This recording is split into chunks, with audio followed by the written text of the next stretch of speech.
ये शायद सब कोहना है, यानी कोहना पुराना मुल्तान। ये दीवार के बने से दीवार बड़ी बड़ी मजबूत है, तुगलक दौर से बनी है। अल्लाह अकबर, अल्लाह अकबर। ये शाह जरा ज़करिया इत्थे दरबार है, ये अपने तैमीर शागिर्द दा प्रवासा सी।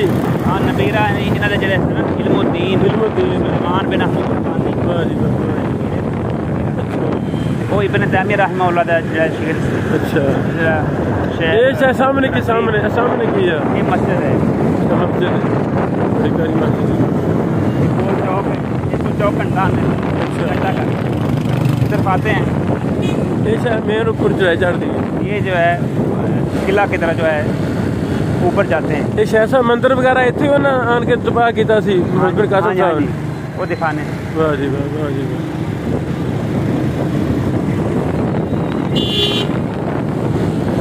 बहुत बड़ा किला जी।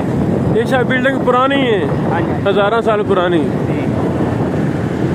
दीवारें जो पुरानी, दीवारें पुरानी है सर। ये अभी जो है 3-4 साल पहले बनाया ऊपर। अच्छा, पहले पुराना था।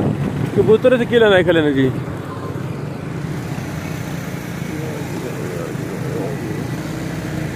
अंदर जाने की इजाज़त है हम। अच्छा, ये ज़्यादा खड़ी करो, ज़्यादा चोरी हो रही गाड़ियाँ।